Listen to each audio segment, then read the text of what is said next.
Hello aspirants, welcome back to India for IAS. ಕನ್ನಡದಲ್ಲಿ current ಅಫೇರ್ಸನ್ನು ಪ್ರಸ್ತುತಿಪಡಿಸುವ ಸರಣಿಗೆ ನಿಮ್ಮೆಲ್ಲರಿಗೂ ಸ್ವಾಗತ. ನಾನು ಶಿವಲಿಂಗಯ್ಯಕ್ಕೆ. ಸೊ ನಾವು ಇವತ್ತು ಡಿಸ್ಕಸ್ ಮಾಡ್ತಿರೋ ಟಾಪಿಕ್ ಬಂದು ಕಸ್ತೂರಿ ರಂಗನ್ ಸಮಿತಿ ಅಂತ ಕರೆಯುವಂಥದ್ದು, ಅಥವಾ ದಿ ಕಸ್ತೂರಿ ರಂಗನ್ ರಿಪೋರ್ಟ್ ಅಥವಾ ಕಮಿಟಿ ಅನ್ನುವಂತಹ ಒಂದು ಸಮಿತಿ ಬಗ್ಗೆ. ಸೊ ಏನಕ್ಕೆ ಕಾಂಟ್ಯಾಕ್ಟ್ ಅಂದರೆ, ಇತ್ತೀಚೆಗೆ Karnataka cabinet reject Kasturi Rangan panels recommendation for the protecting western Ghats ಅನ್ನುವಂಥದ್ದು. The government accepted ban on mining but was favour of stone quarrying and sand mining on the grounds of local development ಅನ್ನೋದು ನಿಮಗೆ ಇದನ್ನು ಇರುತ್ತೆ. ಅಂದರೆ ಇತ್ತೀಚೆಗೆ ಕರ್ನಾಟಕ ರಾಜ್ಯ ಸರ್ಕಾರದ ಸಚಿವ ಸಂಪುಟವು ಏನು ಕಸ್ತೂರಿ ರಂಗನ್ ಪ್ಯಾನಲ್ಸ್ ಏನು ರೆಕಮೆಂಡೇಶನ್ ಇದೆ, ಶಿಫಾರಸುಗಳಿದೆ, ಅದನ್ನು ತಿರಸ್ಕರಿಸಲಾಯಿತು. ಸೊ ಆ ರೀತಿಯಲ್ಲಿ ಇತ್ತೀಚೆಗೆ ಈ ಒಂದು ಪ್ಯಾನೆಲ್ ಅಥವಾ ಒಂದು ಸಮಿತಿ ನ್ಯೂಸ್ನಲ್ಲಿತ್ತು. ಸೊ ಹಾಗಿದ್ರೆ ಏನಿದು ಕಸ್ತೂರಿ ರಂಗನ್ ಸಮಿತಿ? ಸೊ ಏನಕ್ಕೆ ಕರ್ನಾಟಕ ಸರ್ಕಾರ ಅದನ್ನು ತಿರಸ್ಕರಿಸ್ತು? ಸೊ ಈ ರೀತಿಯಾದಂಥ ಮಾಹಿತಿಗಳು ನೋಡ್ತೋಣ. ಸೊ ಮೊದಲಿಗೆ ಕಸ್ತೂರಿ ರಂಗನ್ ಅಂದ್ರೆ ಯಾರು? ಸೊ ಇವರನ್ನ ಯೂಶಲಿ ಡಾಕ್ಟರ್ ಕೃಷ್ಣಸ್ವಾಮಿ ಕಸ್ತೂರಿ ರಂಗನ್ ಅಂತ ಕರೀತೀವಿ. ಅಂದ್ರೆ ಕೇರಳದ ಎರ್ನಾಕುಲಂ ಅಕ್ಟೋಬರ್ 24, 1940 ಜನಿಸ್ತಾರೆ. ಸೊ ಆ ನಂತರದಲ್ಲಿ ಇವರು 1994ರಿಂದ 2003ರವರೆಗೆ ಇಸ್ರೋನ ಅಧ್ಯಕ್ಷರಾಗಿರ್ತಾರೆ. ಸೊ ಏನು ಇಸ್ರೋ ಅಂತ ಏನು ಕರಿತೀವಿ ಅಂದರೆ ಭಾರತೀಯ ಬಾಹ್ಯಾಕಾಶ ಸಂಶೋಧನಾ ಸಂಸ್ಥೆ ಅಂತ ಏನು ಕರಿತೀವಿ, ಅದರ ಅಧ್ಯಕ್ಷರಾಗಿರ್ತಾರೆ. ಆ ನಂತರದಲ್ಲಿ 2003ರಿಂದ 2009ರವರೆಗೆ ಸೊ ಇವರು ರಾಜ್ಯಸಭೆಯ RSನ ರಾಜ್ಯಸಭೆಯ ಸದಸ್ಯರು ಕೂಡ ಆಗಿರ್ತಾರೆ. ಆ ನಂತರ ಯೋಜನಾ ಆಯೋಗದ ಸದಸ್ಯರಾಗೂ ಕೂಡ ಕೆಲಸ ಮಾಡ್ತಾರೆ. ಆ ನಂತರದಲ್ಲಿ ಇವರನ್ನ ಕಸ್ತೂರಿ ರಂಗನ್ ಏನಿದೆ ವೆಸ್ಟರ್ನ್ ಘಾಟ್ ಸಂಬಂಧಿಸಿದಂತೆ ಒಂದು ಸಮಿತಿಯನ್ನು ಫಾರ್ಮ್ ಆಗುತ್ತೆ. ಆ ಸಮಿತಿ ಒಂದು ಕಸ್ತೂರಿ ರಂಗನ್ ಅಂತಲೂ ಕೂಡ ಕರಿತೀವಿ.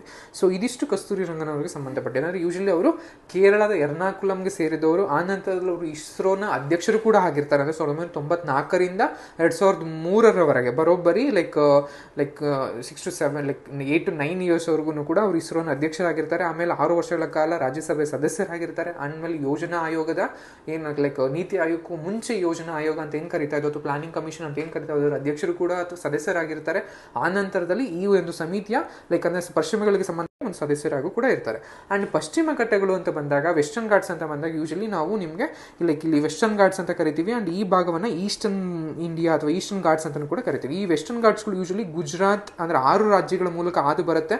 ಅವು ಯಾವ್ಯಾವ ಅಂದ್ರೆ ಗುಜರಾತ್, ಮಹಾರಾಷ್ಟ್ರ, ಗೋವಾ, ಕರ್ನಾಟಕ, ಕೇರಳ ಮತ್ತು ತಮಿಳುನಾಡು. ಈ 6 ರಾಜ್ಯಗಳ ಒಂದು ಮೇಲೆ ಹಾದು ಹೋಗುವಂಥದ್ದು ಈ ವೆಸ್ಟರ್ನ್ ಘಾಟ್ ಹಾದು ಹೋಗುತ್ತೆ. ಅಂಡ್ ಈಸ್ಟರ್ನ್ ಘಾಟ್ಸ್ ಬಂದಾಗ ನಿಮಗೆ ಇಲ್ಲಿ ಒಡಿಸ್ಸಾ ಅಥವಾ ಒಡಿಸ್ಸಾದಿಂದ ಶುರುವಾಗಿ ಆಂಧ್ರ ಪ್ರದೇಶ, ತಮಿಳುನಾಡು ಮೂಲಕ ಹಾದು ಬಂದು ಇಲ್ಲಿ ನೀಲಗಿರಿ ಬೆಟ್ಟಗಳ ನಡುವೆ ಯೂಶಲಿ ವೆಸ್ಟರ್ನ್ ಘಾಟ್ಸ್ ಮತ್ತು ಈಸ್ಟರ್ನ್ ಘಾಟ್ಸ್ ಎರಡೂ ಕೂಡ ಸಂಧಿಸ್ತವೆ. ಸೊ ಇದಿಷ್ಟು ವೆಸ್ಟರ್ನ್ ಘಾಟ್ಗೆ. ಅದ್ರ ಜೊತೆಗೆ ಇದು ಪಶ್ಚಿಮ ಕರಾವಳಿಯಲ್ಲಿ ಕಂಡು ಬರುವಂತಹ ಒಂದು ಪರ್ವತ ಶ್ರೇಣಿ ಅಂತ ಕರಿತೀವಿ. ಅದ್ರ ಜೊತೆಗೆ ಯುನೆಸ್ಕೋನ 8 ಹಾಟ್ ಸ್ಪಾಟ್ಗಳಲ್ಲಿ ಇದು ಕೂಡ ಒಂದು, ಅಂದರೆ ತುಂಬಾನೇ ಪರಿಸರವಾಗಿ ಅಥವಾ ನೈಸರ್ಗಿಕವಾಗಿ ತುಂಬಾ ಇಂಪಾರ್ಟೆಂಟ್ ಆದಂತಹ ಒಂದು ಪ್ರದೇಶಗಳಲ್ಲಿ ಹಾಟ್ ಸ್ಪಾಟ್ಗಳಲ್ಲಿ ಇದು ಕೂಡ ಒಂದು. ಅದು ಯಾವುದು ಅಂದ್ರೆ ವೆಸ್ಟರ್ನ್ ಘಾಟ್ಸ್ ಅನ್ನುವಂಥದ್ದು ನಿಮಗೆ ತಿಳಿದಿರಬೇಕಾಗತ್ತೆ. ನಂತರದಲ್ಲಿ ಈ ಒಂದು ಸಮಿತಿ ಅಂದ್ರೆ ಕಸ್ತೂರಿ ರಂಗನ್ ಸಮಿತಿಯ ಉದ್ದೇಶಗಳು ಏನಂತ ಅಂದ್ರೆ ಗಡ್ಗೀಳ್ ಸಮಿತಿ ಅಂತ ಕರಿತೀವಿ. ಅಂದ್ರೆ ಇದಕ್ಕೂ ಮುಂಚೆ ಗಡ್ಗೀಳ್ ಅವರು ಅಂದ್ರೆ ಕಸ್ತೂರಿ ರಂಗನ್ಗಿಂತ ಸಮಿತಿಯಿಂದ ಮುಂಚೆ ಈ ಪಶ್ಚಿಮ ಘಟ್ಟಗಳ ಒಂದು ಸುಧಾರಣೆಯನ್ನ ಅಥವಾ ಸಂರಕ್ಷಣೆ ಮಾಡೋದಕ್ಕೋಸ್ಕರ ಗಡ್ಗೀಳ್ ಸಮಿತಿಯನ್ನ ರೂಪ ಮಾಡಲಾಗಿದೆ. 2011ರಲ್ಲಿ ಯೂಶಲಿ 11ಕ್ಕೂ ಮುಂಚೆ ಈ ಗಡ್ಗೀಳ್ ಸಮಿತಿಯನ್ನು ಇದು ಮಾಡಲಾಗುತ್ತೆ. ಆ ಗಡ್ಗೀಳ್ ಸಮಿತಿಯ ವರದಿಯನ್ನು ಪರಿಶೀಲನೆ ನಡೆಸೋದಕ್ಕೋಸ್ಕರ ಈ ಕಸ್ತೂರಿ ರಂಗನ್ ಸಮಿತಿಯನ್ನ ಫಾರ್ಮ್ ಮಾಡಲಾಗುತ್ತೆ. ಗಡ್ಗೀಳ್ ಸಮಿತಿ ಮತ್ತು ಕಸ್ತೂರಿ ರಂಗನ್ ಸಮಿತಿ ಯಾವುದಕ್ಕೆ ಸಂಬಂಧಪಟ್ಟಿದೆ ಅಂತ ಏನಾದರೂ ಕ್ವಶನ್ ಬಂದಾಗ ಅದು ವೆಸ್ಟರ್ನ್ ಘಾಟ್ನ ಸಂರಕ್ಷಣೆ ಮಾಡೋದಕ್ಕೋಸ್ಕರ ಸಂಬಂಧಪಟ್ಟಂತಹ 2 ಸಮಿತಿಗಳು ಅನ್ನೋದು ನಿಮಗೆ ಜ್ಞಾಪನ ಇರಬೇಕಾಗುತ್ತೆ. ಅಂದ್ರೆ ಪರಿಸರ ಸಂರಕ್ಷಣೆ ಮತ್ತು ಅಭಿವೃದ್ಧಿ ಅಗತ್ಯಗಳ ನಡುವೆ ಒಂದು ಸಮತೋಲಿತವಾದ ವಿಧಾನವನ್ನು ಅಳವಡಿಸ್ಕೊಳ್ಳೋಕ್ಕೋಸ್ಕರ ಈ ಸಮಿತಿಯನ್ನು ರೂಪ ಮಾಡಲಾಗುತ್ತೆ. ಅಂಡ್ ಈ ಕಸ್ತೂರಿ ರಂಗನ್ ಸಮಿತಿಗೆ ಯೂಶಲಿ ನಿಮಗೆಲ್ಲ ಗಡ್ಗೀಳ್ ಸಮಿತಿ ಬಂದಾಗ ಯೂಶಲಿ ಅದು ಗಡ್ಗೀಳ್ ಸಮಿತಿ 2011ರಲ್ಲಿ ಯೂಶಲಿ ಅದನ್ನು ವರದಿನ ಸಲ್ಲಿಸಿರುತ್ತೆ. ಗಡ್ಗೀಳ್ ಸಮಿತಿ ಬರೋಬ್ಬರಿ ನಿಮಗೆ 75% ಪಶ್ಚಿಮ ಘಟ್ಟಗಳೇನಿದೆ ಅದನ್ನ ಪರಿಸರ ಸೂಕ್ಷ್ಮ ಪ್ರದೇಶಗಳಂತ ಕರೀತಾರೆ. ಅಂದ್ರೆ ಎನ್ವೈರನ್ಮೆಂಟಲಿ ಸೆನ್ಸಿಟಿವ್ ಏರಿಯಾ ಅಂತ ಕರಿತೀವಿ. ಅಂದ್ರೆ ಯೂಶಲಿ ಆ ರೀತಿಯಲ್ಲಿ ಪರಿಸರ ಸೂಕ್ಷ್ಮವಾದಂತಹ ಒಂದು ಪ್ರದೇಶವನ್ನಾಗಿ ಸಂರಕ್ಷಿಸೋದಕ್ಕೆ ಸಲಹೆ ಮತ್ತು ಶಿಫಾರಸನ್ನ ಮಾಡಿರುತ್ತೆ. ಅದ್ರ ಜೊತೆಗೆ ಯೂಶಲಿ ಸ್ಥಳೀಯ ಸಮುದಾಯಗಳ ಒಂದು ಒಳಗೊಳ್ಳುವಿಕೆಯನ್ನು ಕೂಡ ಶಿಫಾರಸು ಮಾಡಿರುತ್ತೆ ಗಡ್ಗೀಳ್ ಸಮಿತಿ. ಸೊ ಅದನ್ನ ಮಾಡಿರುತ್ತೆ. ಅದನ್ನ ನೆಕ್ಸ್ಟ್ ಇದು ಮಾಡಿ ಬಂದು ಯೂಶಲಿ ಗಡ್ಗೀಳ್ ಸಮಿತಿ ಏನಾಗುತ್ತೆ ಅಂದ್ರೆ ನಿಮಗೆ ಒಂದು ಈ ವಿಧಾನಗಳು ಏನಿರುತ್ತೆ ಅದನ್ನ ಅಂದ್ರೆ ಮಹಾರಾಷ್ಟ್ರ, ಗೋವಾ, ಕೇರಳ, ತಮಿಳುನಾಡು ಮತ್ತು ಕರ್ನಾಟಕದ ಯೂಶಲಿ ಕರ್ನಾಟಕ ಅಂಡ್ ಈ ಕೇರಳ ಮೂಲಕ ಹಾದು ಹೋಗಿರುವಂತಹ ಈ ವೆಸ್ಟರ್ನ್ ಘಾಟ್ನ ಒಂದು ಸುಧಾರಣೆಯನ್ನು ಯಾವೆಲ್ಲ ಪ್ರದೇಶಗಳು ಒಳಗೊಳ್ಳುತ್ತೆ ಅಂತ ನೋಡ್ತಾ ಬಂದಾಗ ಕರ್ನಾಟಕದಲ್ಲಿ ಬೆಳಗಾವಿ, ಉತ್ತರ ಕನ್ನಡ, ದಕ್ಷಿಣ ಕನ್ನಡ, ಚಿಕ್ಕಮಗಳೂರು, ಶಿವಮೊಗ್ಗ, ಉಡುಪಿ, ಕೊಡಗು, ಚಾಮರಾಜನಗರದ ಕೆಲವು ಜಿಲ್ಲೆಗಳು ಈ ಒಟ್ಟಾರೆಯಾಗಿ ಬರೋಬ್ಬರಿ 56,800 ಲೈಕ್ 74 ಚದರ ಕಿಲೋಮೀಟರ್ ವಿಸ್ತೀರ್ಣ ಅಂತ ಏನು ಕರಿತೀವಿ ಅಂದರೆ ಚದರ ಕಿಲೋಮೀಟರ್ ವಿಸ್ತೀರ್ಣದಷ್ಟು ಈ ಕರ್ನಾಟಕದ ಪ್ರದೇಶವನ್ನು ಅತಿ ಸೂಕ್ಷ್ಮ ಪ್ರದೇಶವೆಂದು ಲೈಕ್ ಕಸ್ತೂರಿ ರಂಗನ್ ಸಮಿತಿ ವರದಿ ನೀಡಿರುತ್ತೆ. ಸೊ ಕರ್ನಾಟಕದ ಪಶ್ಚಿಮ ಘಟ್ಟಗಳಲ್ಲಿ ಯೂಶಲಿ 44,448 ಚದರ ಕಿಲೋಮೀಟರ್ ವಿಸ್ತೀರ್ಣವನ್ನು ಹೊಂದಿರುತ್ತೆ. ಸೊ ಅದರಲ್ಲಿ 20,668 ಚದರ ಕಿಲೋಮೀಟರ್ ಪ್ರದೇಶವನ್ನು ಪರಿಸರ ಸೂಕ್ಷ್ಮ ಪ್ರದೇಶದ ವ್ಯಾಪ್ತಿಯಲ್ಲಿ ಬರುತ್ತೆ ಅಂದರೆ ಕರ್ನಾಟಕದಿಂದ ಅಂತ ಹೇಳಲಾಗುತ್ತೆ. ಅಂದರೆ ಬರೋಬ್ಬರಿ ಇಲ್ಲಿ 1,573 ಗ್ರಾಮಗಳೇನಿರುತ್ತೆ ಅದನ್ನು ಈ ಲೈಕ್ ಅಂದರೆ ಈ ವ್ಯಾಪ್ತಿನಲ್ಲಿ ಅಂದರೆ ESA ಅಂತ ಏನು ಕರಿತೀವಿ ಅಥವಾ ಪರಿಸರ ಸೂಕ್ಷ್ಮ ಪ್ರದೇಶ ಅಂತ ಏನು ಕರಿತೀವಿ ಅದ್ರಲ್ಲಿ ಇದು ಮಾಡಬೇಕು ಅಂತ ಯೂಶಲಿ ಹೇಳಲಾಗಿದೆ. ಬಟ್ ಅದಕ್ಕೆ ಕರ್ನಾಟಕ ಇಲ್ಲ ಅನ್ನೋಂಥದ್ದು. ಅಂದರೆ ಈ ಕರ್ನಾಟಕ ಏನು ಕಸ್ತೂರಿ ರಂಗನ್ ಸಮಿತಿನಲ್ಲಿ ಏನಿದೆ ವರದಿನಲ್ಲಿ ಏನಿದೆ ಅಂತ ನೋಡ್ತಾ ಹೋದಾಗ ಯೂಶಲಿ ಕಸ್ತೂರಿ ರಂಗನ್ ಸಮಿತಿಯು 59,949 ಚದರ ಕಿಲೋಮೀಟರ್ ಪ್ರದೇಶವನ್ನು ಅಂದರೆ 36.4 ಅಥವಾ 37% ಅಂತ ಕರೀತಾರೆ. ಗಡ್ಗಿಲ್ ಸಮಿತಿ ಬಂದಾಗ ಬರೋಬ್ಬರಿ 75% ಅಷ್ಟು ಪಶ್ಚಿಮ ಘಟ್ಟವನ್ನು ಪರಿಸರ ಸೂಕ್ಷ್ಮ ಪ್ರದೇಶ ಅಂತ ಗುರುತಿಸಬೇಕು ಅಂತ ಹೇಳುತ್ತೆ. ಬಟ್ ಕಸ್ತೂರಿ ರಂಗನ್ ಸಮಿತಿ ಬಂದು 37% ಅಷ್ಟು ಪ್ರದೇಶವನ್ನ ನೀವು ಲೈಕ್ ಪರಿಸರ ಸೂಕ್ಷ್ಮ ಪ್ರದೇಶವಾಗಿ ಇದು ಮಾಡಬೇಕು ಅಂತ ಹೇಳುತ್ತೆ. ಆ ನಂತರದಲ್ಲಿ ಈ ವರದಿನಲ್ಲಿ ಏನೆಲ್ಲ ಹೇಳಿದೆ ಅಂದ್ರೆ ಈ ಪ್ರದೇಶದಲ್ಲಿ ಕಲ್ಲು ಗಣಿಗಾರಿಕೆ ಆಗಿರ್ಬೋದು, ಕ್ವಾರಿ ಆಗಿರ್ಬೋದು ಅಥವಾ ಮರಳುಗಾರಿಕೆ ಆಗಿರ್ಬೋದು ಅಂಡ್ ಪರಿಸರ ವಿರೋಧಿಯಾದಂತಹ ಕೈಗಾರಿಕೆಗಳು, ಜಲವಿದ್ಯುತ್, ಪವನ ವಿದ್ಯುತ್ ಯೋಜನೆಗಳೆಲ್ಲವನ್ನೂ ಕೂಡ ಸಂಪೂರ್ಣವಾಗಿ ನಿಷೇಧಿಸಬೇಕು ಅಂತ ಹೇಳ್ತಾ ಬರುತ್ತೆ. ಸೊ ಅದ್ರ ಜೊತೆಗೆ ಎಲ್ಲಾ ರೀತಿಯಾದಂತಹ ಗಣಿಗಾರಿಕೆಯನ್ನ ಈಗ ಆಲ್ರೆಡಿ ಯಾವ ರನ್ನಿಂಗ್ ಇದೆ ಆ ರನ್ನಿಂಗ್ ಇರುವಂತಹ ಎಲ್ಲಾ ರೀತಿಯ ಗಣಿಗಾರಿಕೆಗಳನ್ನ ಮುಂದಿನ 5 ವರ್ಷಗಳಲ್ಲಿ ಸ್ಥಗಿತಗೊಳಿಸಬೇಕು.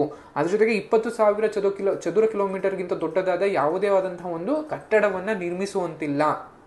ಅಂಡ್ ಈ ESA ಏನಂತ ಕರಿತೀವಿ ಅಂದ್ರೆ ಲೈಕ್ ಈ ಪರಿಸರ ಸೂಕ್ಷ್ಮ ವಲಯ ಅಂತ ಏನು ಕರಿತೀವಿ ಅದರ ಒಂದು 10 ಕಿಲೋಮೀಟರ್ ವ್ಯಾಪ್ತಿಯಲ್ಲಿ ಯಾವುದೇ ಆದಂತಹ ಕಾಮಗಾರಿಯನ್ನ ನಡೆಸೋದಿದ್ರು ಕೂಡ ಪರಿಸರ ಇಲಾಖೆ ಮತ್ತು ಸ್ಥಳೀಯ ಗ್ರಾಮ ಸಭೆ ಅದು ಲೋಕಲ್ ಪಂಚಾಯತ್ ಅಂತ ಏನು ಕರೀತಾರೆ ಸೊ ಸ್ಥಳೀಯ ಗ್ರಾಮ ಸಭೆಯ ಅನುಮತಿಯನ್ನು ಪಡಿಬೇಕು.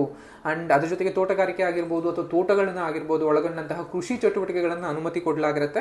ಯಾಕೆಂದ್ರೆ ಇದು ಯಾವುದೇ ರೀತಿಯಿಂದ ಹೆಚ್ಚಿನಾದಂತಹ ಒಂದು ಪ್ರಭಾವವನ್ನು ಬೀರೋದಿಲ್ಲ ಅಂತ ಪರಿಗಣಿಸೋದಿಲ್ಲ ಅಂತ ಈ ಇದು ಮಾಡಲಾಗಿರುತ್ತೆ. ಅದ್ರ ಜೊತೆಗೆ ಅಭಿವೃದ್ಧಿ ಯೋಜನೆಗಳು ಅಂತ ಏನು ಕರಿತೀವಿ ಅಂದ್ರೆ ಅಭಿವೃದ್ಧಿ ಯೋಜನೆಗಳು ಅಂದಾಗ ಈ ಸುಸ್ಥಿರ ಮತ್ತು ಪರಿಸರ ಸ್ನೇಹಿ ಅಭ್ಯಾಸಗಳೊಂದಿಗೆ ರಸ್ತೆಗಳಾಗಿರ್ಬೋದು, ರೈಲ್ವೆಗಳಾಗಿರ್ಬೋದು ಈ ರೀತಿಯಾದಂಥ ಒಂದು ಮೂಲ ಸೌಕರ್ಯಗಳ ಅಭಿವೃದ್ಧಿಗೆ ಅವಕಾಶವನ್ನ ನೀಡಿದೆ. ಅಂಡ್ ಈ ಲೈಕ್ ಪರಿಸರ ಸೂಕ್ಷ್ಮ ಪ್ರದೇಶಗಳನ್ನ ಗುರುತಿಸುವಂತದಕ್ಕೆ ಮತ್ತು ಆಯಾ ಪ್ರದೇಶಗಳಿಗೆ ಒಂದು ಕ್ರಿಯಾ ಯೋಜನೆ ಸಿದ್ಧಪಡಿಸಲು ರಾಜ್ಯ ಸರ್ಕಾರಗಳನ್ನ ಕೇಳಲಾಗಿರುತ್ತೆ. ಇದಿಷ್ಟು ಈ ವರದಿಯಲ್ಲಿ ಕಂಡುಬರುವ ರಂಗನ್ ಸಮಿತಿಯಲ್ಲಿ ಕಂಡುಬರುವಂಥದ್ದು. ಅಂಡ್ ಪ್ರಮುಖವಾಗಿ ಕಸ್ತೂರಿ ರಂಗನ್ ಸಮಿತಿಗೂ ಮತ್ತು ಗಡ್ಗಿಲ್ ಸಮಿತಿಗೂ ಇರುವಂತಹ ಒಂದು ವ್ಯತ್ಯಾಸಗಳು ಏನೇನು ಅಂತ ನೋಡಿದಾಗ usually like entire stretch of western ghat should be declared as economically sensitive area ಅಂದ್ರೆ ಆ ಬರೋಬ್ಬರಿ ಲೈಕ್ ಗಡ್ಗಿಲ್ ಸಮಿತಿ ಪ್ರಕಾರ 75% ಅಷ್ಟು ಲೈಕ್ ಪರಿಸರ ಸೂಕ್ಷ್ಮ ವಲಯವಾಗಿ ಘೋಷಿಸಬೇಕು ಅಂತ ಹೇಳುತ್ತೆ. ಬಟ್ ಕಸ್ತೂರಿ ರಂಗನ್ ಸಮಿತಿ ಬಂದಾಗ ಅದನ್ನ 37% ಅಷ್ಟು ನೀವು ಅದನ್ನ ಇದು ಮಾಡಬೇಕಾಗತ್ತೆ ಅಂದ್ರೆ ಲೈಕ್ ಅಂದ್ರೆ ಪರಿಸರ ಸೂಕ್ಷ್ಮ ವಲಯ ಅಂತ ಘೋಷಿಸಿ ಅಂತ ಕಸ್ತೂರಿ ರಂಗನ್ ಸಮಿತಿ ಹೇಳುತ್ತೆ. ಸೊ ಅದು ಒಂದು ಅವರ ನಡುವೆ ಇರುವಂಥದ್ದು. ಅಂಡ್ ಗಡ್ಗಿಲ್ ಸಮಿತಿ ಏನ್ ಮಾಡುತ್ತೆ ಈ ರೀಜನ್ ಅನ್ನ ಎಕನಾಮಿಕಲ್ ಸೆನ್ಸಿಟಿವ್ ಝೋನ್ 1, 2 and 3 ಈ ರೀತಿಯಾದಂತಹ 3 ಪ್ರದೇಶಗಳಾಗಿ ಅಥವಾ 3 ವಿಭಾಗಗಳಾಗಿ ಅದನ್ನ ವಿಂಗಡಿಸಬೇಕು ಅಂತ ಒಂದು ಕೂಡ ರೆಕಮೆಂಡೇಶನ್ ಮಾಡುತ್ತೆ. ಸೊ ಲೈಕ್ ಅದ್ರ ಜೊತೆಗೆ ಯೂಶಲಿ ನೋ ನ್ಯೂ ಅಥವಾ ಯಾವುದೇ ಆದಂಥ ಹೊಸ ಪೊಲ್ಯೂಟಿಂಗ್ ಇಂಡಸ್ಟ್ರೀಸ್ ಆಗಿರ್ಬೋದು ಅಥವಾ ರೆಡ್ ಅಂಡ್ ಆರೆಂಜ್ ಕ್ಯಾಟಗರಿ ಅಂತ ಕರಿತೀವಿ ಆ ರೀತಿಯಾದಂತಹ ಒಂದು ಲೈಕ್ ಯಾವುದೇ ರೀತಿಯಾದಂಥ ಪರ್ಮಿಷನ್ ಅನ್ನು ಕೊಡೋಂಗಿಲ್ಲ ಅಂತ ಕೂಡ ಹೇಳ್ತಾ ಬರುತ್ತೆ. ಅಂಡ್ ಕಸ್ತೂರಿ ರಂಗನ್ ಬಂದಾಗ ಯೂಶಲಿ ಈ ಬಯೋಲಾಜಿಕಲಿ ಏನು ರಿಚ್ ಅಥವಾ ಲೈಕ್ ವಿತ್ ಸಮ್ ಮೆಷರ್ಸ್ ಕಂಟೆಜಿಟಿ ಏನಿರುತ್ತೆ ಇದ್ರ ಜೊತೆಗೆ ಯೂಶಲಿ ನಿಮಗೆ ನ್ಯಾಚುರಲ್ ಲ್ಯಾಂಡ್ಸ್ಕೇಪ್ನ ಕೂಡ ನೀವು ಇದು ಮಾಡ್ತಾ ಬರಬೇಕು. ಅಂಡ್ ಈ ರೀತಿಯಾದಂತಹ ಓನ್ಲಿ ರೆಡ್ ಕ್ಯಾಟಗರಿ ಇಂಡಸ್ಟ್ರೀಸ್ನ ಇಲ್ಲಿ ರಿಸ್ಟ್ರಿಕ್ಟ್ಸ್ ಮಾಡಬೇಕು ಆ ರೀತಿಯಾದಂತಹ ಕೆಲವು ಇದು ಮಾಡುತ್ತೆ. ಅಂಡ್ ಗಡ್ಗಿಲ್ ಸಮಿತಿ ಬಂದು ತಳಮಟ್ಟದ ಒಂದು ವಿಧಾಯವನ್ನ ಅಥವಾ ಲೈಕ್ ಜನರ ಒಂದು ಲೈಕ್ ಒಳಗೊಳ್ಳುವಿಗೆನೇ ಹೇಳುತ್ತೆ. ಬಟ್ ಕಸ್ತೂರಿ ರಂಗನ್ ಸಮಿತಿ ಬಂದು ಹೆಚ್ಚು ಕೇಂದ್ರೀಕೃತವಾದಂತಹ ಮೋರ್ ಲೈಕ್ ಸೆಂಟ್ರಲೈಸ್ಡ್ ಒಂದು ಮೆಥಡ್ ಅನ್ನ ಯೂಶಲಿ ನೀವು ಅಡಾಪ್ಟ್ ಮಾಡ್ಕೋಬೇಕು ಅಂತ ಇದು ಸರ್ಕಾರಕ್ಕೆ ವರದಿ. ಸೊ ಅದ್ರ ಜೊತೆಗೆ ಈ ಟೀಕೆ ಮತ್ತು ಸಮಸ್ಯೆಗಳು ಏನೇನಿದೆ ಅಂದ್ರೆ ಯೂಶಲಿ ಈ ಕಸ್ತೂರಿ ರಂಗನ್ ಸಮಿತಿಗೆ ಅಥವಾ ಪ್ಯಾನಲ್ ರಿಪೋರ್ಟ್ಗೆ ಅಥವಾ ರೆಕಮೆಂಡೇಶನ್ಗೆ ಯಾವ ರೀತಿಯಾದಂತಹ ಒಂದು ಟೀಕೆ ಮತ್ತು ಸಮಸ್ಯೆಗಳು ಬಂದಿದೆ ಅಂದಾಗ ಯೂಶಲಿ ಮೊದಲಿಗೆ ಬರುವಂಥದ್ದು ರಾಜ್ಯಗಳ ವಿರೋಧ ಆಗಿರ್ಬೋದು. ಗೋವಾ ಆಗಿರ್ಬೋದು, ಕೇರಳ ಆಗಿರ್ಬೋದು ಅಥವಾ ಕರ್ನಾಟಕ ಆಗಿರ್ಬೋದು ಈ 3 ರಾಷ್ಟ್ರಗಳು ಈ ವರದಿಯ ಶಿಫಾರಸುಗಳನ್ನ ವಿರೋಧಿಸ್ತಾನೆ ಬಂದಿದೆ. ಅಂದ್ರೆ ಅಭಿವೃದ್ಧಿಯನ್ನ ನಿರ್ಬಂಧ ಮಾಡಲಾಗುತ್ತೆ. ಯಾಕಂದ್ರೆ ಒಂದು ಪ್ರದೇಶವನ್ನ ಎಕನಾಮಿಕಲಿ ಎನ್ವೈರನ್ಮೆಂಟಲಿ ಸೆನ್ಸಿಟಿವ್ ಝೋನ್ ಅಥವಾ ಪರಿಸರ ಸೂಕ್ಷ್ಮ ವಲಯ ಅಂತ ಇದು ಮಾಡಿದಾಗ ಅಲ್ಲಿ ಯಾವುದೇ ರೀತಿಯಾದಂತಹ ಒಂದು ಅಭಿವೃದ್ಧಿ ಕಾರ್ಯಗಳನ್ನ ಕೈಗೊಳ್ಳೋದಕ್ಕಾಗಲ್ಲ. ಸೊ ಅಭಿವೃದ್ಧಿ ಕಾರ್ಯಗಳನ್ನ ಕೈಗೊಳ್ಳಕ್ಕಾಗಲಿಲ್ಲ ಅಂದ್ರೆ ರಾಜ್ಯದ ಆದಾಯಕ್ಕೆ ಮತ್ತು ರಾಜ್ಯದ ಒಂದು ಆರ್ಥಿಕ ಬೆಳವಣಿಗೆಗೆ ಹೊಡೆತವನ್ನ ಬೀಳುತ್ತೆ. ಸೊ ಅದರಿಂದಾಗಿ ಈ ರೀತಿಯಾದ ಯಾವುದೇ ರೀತಿಯ ಶಿಫಾರಸುಗಳನ್ನ ನಾವು ಇದು ಮಾಡೋ ರೀತಿ ಲೈಕ್ ಒಪ್ಕೊಳ್ಳೋದಿಲ್ಲ ಅನ್ನೋ ರೀತಿಯ ವಿರೋಧವನ್ನ ಇದು ವ್ಯಕ್ತಪಡಿಸಿದಾವೆ. ಸೊ ಅದು ಕೂಡ ನಮಗೆ ಒಂದು ಸಮಸ್ಯೆಯಾಗಿ ಇದಾಗಿದೆ. ಅದ್ರ ಜೊತೆಗೆ ಅನುಷ್ಠಾನದ ವಿಳಂಬ ಅಂತ ಯಾಕೆಂದ್ರೆ ಎಲ್ಲಾ ರಾಜ್ಯಗಳ ಒಪ್ಪಿಗೆಯಿಂದಾಗಿ ಮಾತ್ರ ಈ ಪ್ರದೇಶದ ಒಂದು ಈ ಶಿಫಾರಸ್ನೆಲ್ಲ ಒಪ್ಕೋಬೇಕಾಗತ್ತೆ. ಬಟ್ ಕೇರಳ, ಗೋವಾ ಮತ್ತು ಕರ್ನಾಟಕ ರಾಜ್ಯಗಳು ಈ ಒಂದು ಶಿಫಾರಸ್ನ ತಿರಸ್ಕರಿಸಿರೋದ್ರಿಂದಾಗಿ ಸೊ ಲೈಕ್ ಈ ಅನುಷ್ಠಾನ ಏನಾಗುತ್ತೆ ಅಂದರೆ ಈ ಒಂದು ಯೋಜನೆ ಅನುಷ್ಠಾನವನ್ನು ಲೈಕ್ ಕುಂಠಿತ ಆಗ್ತಾ ಇದೆ. ಸೊ ಅದು ಕೂಡ ಒಂದು ಸವಾಲು ಅಂತಲೇ ಹೇಳ್ತಾ, ನೆಕ್ಸ್ಟ್ ಕರ್ನಾಟಕ ಸರ್ಕಾರದ ಲೈಕ್ ವಿರೋಧ ಏನಕ್ಕೆ ಅಂತ ಬಂದಾಗ, ಅಥವಾ ಇದಕ್ಕಿಂತ ಮುಂಚೆ ಜನರ ಒಂದು ಆಗ್ರಹ ಏನು ಅಂತ ಕೇಳಿದಾಗ, ಯೂಶಲಿ ಕೇಂದ್ರ ಸರ್ಕಾರದ ಅಧಿಸೂಚನೆ ಪ್ರಕಾರ ರಾಜ್ಯದ ಲೈಕ್ 1553 ಗ್ರಾಮಗಳನ್ನ ಈ ವ್ಯಾಪ್ತಿಗೆ ಬರುತ್ತೆ. ಇದನ್ನ 700ಕ್ಕೂ ಕಮ್ಮಿ ಗ್ರಾಮಗಳಿಗೆ ಇಳಿಸಬೇಕು ಅಂತ ಕರ್ನಾಟಕ ಸರ್ಕಾರ ಮತ್ತು ಕರ್ನಾಟಕ ಜನರ ಒಂದು ಆಗ್ರಹವಾಗಿರುತ್ತೆ. ಅಂದ್ರೆ ಕೇಂದ್ರ ಸರ್ಕಾರದ ಒಂದು ಅಧಿಸೂಚನೆಗಳು ಲೈಕ್ ಇದಕ್ಕೂ ಲೈಕ್ 4-5 ಬಾರಿ ಅಧಿಸೂಚನೆ ಹೊರಡಿಸಲಾಗಿದೆ. ಇದರಲ್ಲಿ ಫಸ್ಟ್ 2ರಲ್ಲಿ ಯೂಶಲಿ ಕೇರಳ ರಾಜ್ಯ ಕೂಡ ಇರುತ್ತೆ. ಬಟ್ 3ನೇ ರಾಜ್ಯ ಬಂದಾಗ ಅಧಿಸೂಚನೆಯಲ್ಲಿ ಕೇರಳದ ಗ್ರಾಮಗಳಂತ ಕೇರಳ ರಾಜ್ಯವನ್ನ ಹೆಸರೇ ಇದು ಮಾಡೋ ರೀತಿಯಲ್ಲಿ ಆ ರೀತಿಯಲ್ಲಿ ಲೈಕ್ ಅಂದ್ರೆ ನಾವು ಕೂಡ ಒಂದಿಷ್ಟು ಇನ್ಫ್ಲೂಯೆನ್ಸ್ ಮಾಡಿ ಕರ್ನಾಟಕದ ಸಂಖ್ಯೆಯನ್ನು, ಈ ಒಳಗೊಳ್ಳುವ ಗ್ರಾಮಗಳ ಒಂದು ಸಂಖ್ಯೆಯನ್ನು ಕಡಿಮೆಗೊಳಿಸಬೇಕು ಅನ್ನೋ ರೀತಿಯಲ್ಲೂ ಕೂಡ ಇಲ್ಲಿನ ಒಂದು ಜನರ ಆಗ್ರಹವಾಗಿರುತ್ತೆ. ಅದ್ರ ಜೊತೆಗೆ ಈ ಕರ್ನಾಟಕ ಸರ್ಕಾರದ ಒಂದು ವಿರೋಧ ಯಾಕೆ ಅಂತ ನೋಡಿದಾಗ, ಮೊದಲೇ ನಿಮ್ಗೆ ಹೇಳಿದಾಗ ಇದೊಂದು ಅಭಿವೃದ್ಧಿ ಪ್ರಗತಿಗೆ ಕುಂಠಿತ ಆಗಿರುತ್ತೆ. ಅಂದ್ರೆ ನಮ್ಗೆ ಯಾವುದೇ ರೀತಿಯಾದಂತಹ ಒಂದು ಅಭಿವೃದ್ಧಿ ಕೆಲಸಗಳಿಗೆ ಅಲ್ಲಿಂದ ಮೈನಿಂಗ್ ಆಗಿರ್ಬೋದು, ಸ್ಯಾಂಡ್ ಮೈನಿಂಗ್ ಆಗಿರ್ಬೋದು, ಕ್ವಾರೀಸ್ ಆಗಿರ್ಬೋದು, ಅಥವಾ ವಿದ್ಯುತ್ ಯೋಜನೆಗಳಾಗಿರ್ಬೋದು, ಇದನ್ನು ಯಾವುದೇ ಇದನ್ನು ಹಮ್ಮಿಕೊಳ್ಳೋದಕ್ಕಾಗೋದಿಲ್ಲ. ಸೊ ಅದರಿಂದಾಗಿ ನಮ್ಮ ಅಭಿವೃದ್ಧಿಗೆ ಅಥವಾ ಅಭಿವೃದ್ಧಿ ಚಟುವಟಿಕೆಗಳು ಸ್ಥಗಿತಗೊಳ್ತಾ ಬರುತ್ತೆ. ಸೊ ಅದರಿಂದಾಗಿ ಈ ಪ್ರದೇಶದ ಏನಾದರೂ ಈ ವರದಿ ಅನುಷ್ಠಾನ ಆದರೆ ಈ ಪ್ರದೇಶದಲ್ಲಿ ಯಾವುದೇ ರೀತಿಯಿಂದ ಒಂದು ಅಭಿವೃದ್ಧಿ ಚಟುವಟಿಕೆಗಳು ನಡೆಯೋದಿಲ್ಲ ಅನ್ನೋದು ಕೂಡ ಒಂದು ಸರ್ಕಾರದ ನಂಬಿಕೆಗಳಾಗಿರುತ್ತೆ.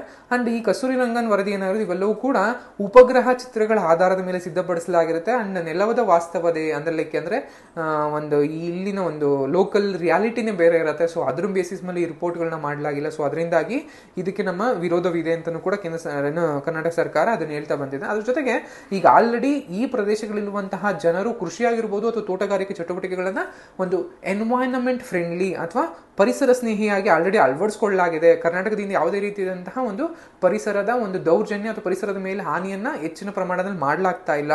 ಸೊ ಅದರಿಂದಾಗಿ ನಮಗೆ ಈ ರೀತಿಯಾದಂತಹ ಒಂದು ಅವಶ್ಯಕತೆ ಇಲ್ಲ ಅನ್ನೋದು ಕೂಡ ಒಂದು ಕರ್ನಾಟಕದ ವಾದ ಆಗಿರುತ್ತೆ. ಅದ್ರ ಜೊತೆಗೆ ಕರ್ನಾಟಕ ಸಂರಕ್ಷಣಾ ಕಾಯ್ದೆ ಲೈಕ್ 1980. ಸೊ ಈ ಕಾಯ್ದೆ ಪ್ರಕಾರ ಆಲ್ರೆಡಿ ನಾವು ಪರಿಸರ ಸಂರಕ್ಷಣೆಗೆ ಆದ್ಯತೆಯನ್ನು ನೀಡಿದೀವಿ. ಸೊ ಅದರಿಂದಾಗಿ ಹೊಸದಾಗಿ ಏನೋ ಬೇಕಾಗಿಲ್ಲ. ನಾವು ಆಲ್ರೆಡಿ ಯಾವುದೇ ರೀತಿಯಿಂದ ಅತಿಯಾದ ಒಂದು ಎಕ್ಸ್ಪ್ಲಾಯಿಟೇಷನ್ ನಾವು ಮಾಡ್ತಾ ಇಲ್ಲ, ಸಂರಕ್ಷಣೆಯನ್ನ ನಾವು ಮಾಡ್ತಾ ಇದೀವಿ. ಸೊ ಅದರಿಂದಾಗಿ ಹೊಸದಾದಂತಹ ಈ ರೀತಿಯಾದಂತಹ ಬೇಡ ಅಂತಾನು ಕೂಡ ಹೇಳ್ತಾ ಇರುವಂಥದ್ದು. ಅದ್ರ ಜೊತೆಗೆ ಪರಿಸರ ತಜ್ಞರ ಏನ್ ಹೇಳ್ತಾರೆ ಅಂತ ಬಂದಾಗ, ಪಶ್ಚಿಮ ಘಟ್ಟಗಳು ಅಥವಾ ಮಲೆನಾಡು ಅಂತ ಏನ್ ಕರಿತೀವಿ, ಈ ಭಾಗಗಳಲ್ಲಿ ವಿವಿಧ ಯೋಜನೆಗಳು ಇದು ಮಾಡೋದ್ರಿಂದಾಗಿ ಈ ಪ್ರದೇಶಗಳಲ್ಲಿ ಒಂದು ನೈಸರ್ಗಿಕವಾಗಿ ಎಲ್ಲವೂ ಕೂಡ ಕುಂಠಿತಗೊಳ್ತಾ ಇದೆ, ನಾಶ ಆಗ್ತಾ ಇದೆ. ಹೀಗಾಗಿ ಇದನ್ನು ಉಳಿಸ್ಕೊಳ್ಳೋದಕ್ಕೋಸ್ಕರ ಅಥವಾ ಈ ಒಂದು ನೈಸರ್ಗಿಕ ಸಂಪತ್ತನ್ನ ಅಥವಾ ಈ ಒಂದು ಏನು ವೆಸ್ಟರ್ನ್ ಘಟ್ಟ ಅಥವಾ ಪಶ್ಚಿಮ ಘಟ್ಟಗಳ ಒಂದು ಸಂಪತ್ತು ಅಂತ ಏನ್ ಕರಿತೀವಿ, ಇದನ್ನು ಉಳಿಸ್ಕೊಳ್ಳೋದಿಕ್ಕೆ ಕಸ್ತೂರಿ ರಂಗನ್ ಅವರ ವರದಿ ಅನುಷ್ಠಾನವೊಂದೇ ದಾರಿ ಅನ್ನುವಂಥದ್ದು ಈ ಪರಿಸರ ಪ್ರೇಮಿಗಳು ಅಥವಾ ಪರಿಸರ ತಜ್ಞರ ವಾದವೂ ಕೂಡ ಆಗಿರುತ್ತೆ. ಸೊ ಇಲ್ಲೆಲ್ಲವೂ ಕೂಡ ಲೈಕ್ ಸರ್ಕಾರಗಳು ಸೇರಬೇಕು. ಅದ್ರ ಜೊತೆಗೆ ಕೇಂದ್ರ ಸರ್ಕಾರ, ರಾಜ್ಯ ಸರ್ಕಾರಗಳಾಗಿರ್ಬೋದು, ಅಥವಾ ಈ ಪ್ರದೇಶಗಳಲ್ಲಿ ಅಂದ್ರೆ ಪಶ್ಚಿಮ ಘಟ್ಟಗಳಲ್ಲಿ ವಾದಿಸುವ ಜನರು ಕೂಡ ಮುಖ್ಯ ಆಗಿರ್ತಾರೆ. ಯಾಕೆಂದ್ರೆ ಆ ಪ್ರದೇಶಗಳಲ್ಲಿ ವಾಸಿಸಿರುವಂತಹ ಜನರು ಕೆಲವು ಆರ್ಥಿಕವಾಗಿ ಚಟುವಟಿಕೆಗಳನ್ನು ಕೂಡ ಕೈಗೊಳ್ಳಬೇಕಾಗತ್ತೆ. ಸೊ ಏಕಾಏಕಿ ನೀವು ಈ ರೀತಿಯ ಸಂರಕ್ಷಣೆ ಮಾಡೋ ರೀತಿಯಲ್ಲಿ ಬಂದು ಜನರಲ್ಲಿ ನೀವು ಅದನ್ನ ಮಾಡೋಗಿಲ್ಲ, ಅದನ್ನ ಕಟ್ಟೋಗಿಲ್ಲ, ಇದನ್ನ ಕಟ್ಟೋಗಿಲ್ಲ ಅಂದ್ರೆ ಯಾವುದೇ ಲೈಕ್ ಪರಿಸರಕ್ಕೆ ಯಾವುದೇ ರೀತಿಯಾದಂತಹ ಹಾನಿ ಆಗದಲ್ಲೇ ಆರ್ಥಿಕ ಚಟುವಟಿಕೆಗಳಿಗೆ ಪರ್ಮಿಷನ್ ಅನ್ನು ಕೊಡಬೇಕಾಗತ್ತೆ. ಅದಕ್ಕೋಸ್ಕರ ಸರ್ಕಾರಗಳಾಗಿರ್ಬೋದು ಅಥವಾ ಅಲ್ಲಿನ ಜನರಾಗಿರ್ಬೋದು ಅಥವಾ ಅಲ್ಲಿನ ಲೋಕಲ್ ಪಂಚಾಯತ್ಗಳಾಗಿರ್ಬೋದು, ಪರಿಸರ ತಜ್ಞರು ಅಥವಾ ಇವರೆಲ್ಲ ಸೇರಿ ಒಂದು ಒಮ್ಮತಕ್ಕೆ ಬಂದು ಆ ನಂತರದಲ್ಲಿ ಇದು ಮಾಡಬೇಕೆ ಹೊರತು ಲೈಕ್ ಯಾವುದೋ ಒಂದು ಲೈಕ್ ಕಮಿಟಿಗಳನ್ನ ಫಾರ್ಮ್ ಮಾಡಿ ಅವರು AC ರೂಮಲ್ಲಿ ಕೂತ್ಕೊಂಡು ಇನ್ನೆಲ್ಲೋ ಸ್ಯಾಟಲೈಟ್ ಇಮೇಜ್ಗಳನ್ನ ಬಳಸ್ಕೊಂಡು ಅಥವಾ ಇನ್ನೇನೋ ಒಂದು ಟೆಕ್ನಾಲಜಿ ಇದು ಮಾಡಿಸ್ಕೊಂಡು ಜಸ್ಟ್ ಅವರು ಇದು ಮಾಡೋದಕ್ಕೆ ಅಥವಾ ಒಂದು ರಿಪೋರ್ಟ್ ಅನ್ನ ಕೊಡೋದಕ್ಕೆ, ಅದು ಇದನ್ನ ಇಂಪ್ಲಿಮೆಂಟ್ ಮಾಡಿರೋದಕ್ಕೆ ಅಸಾಧ್ಯವಾದಂತಹ, ಅಥವಾ ಅದನ್ನ ಇಂಪ್ಲಿಮೆಂಟ್ ಮಾಡಿದ್ರು ಕೂಡ ಅದರ ಯಶಸ್ಸನ್ನು ಗಳಿಸೋದಕ್ಕೆ ಅಥವಾ ಅದರಿಂದಾಗಿ ಒಂದು ಯಶಸ್ಸನ್ನು ಕಾಣೋದು ತುಂಬಾ ಕಷ್ಟ ಆಗುತ್ತೆ. ಸೊ ಅದರಿಂದಾಗಿ ಲೈಕ್ ಗ್ರೌಂಡ್ ಲೆವೆಲ್ ರಿಯಾಲಿಟಿ ಅಂತ ಏನ್ ಕರಿತೀವಿ, ಅಥವಾ ಈ ಗ್ರೌಂಡ್ ಲೆವೆಲ್ ರಿಯಾಲಿಟಿ ಏನಿರುತ್ತೆ ಇಲ್ಲಿಂದ ಒಂದು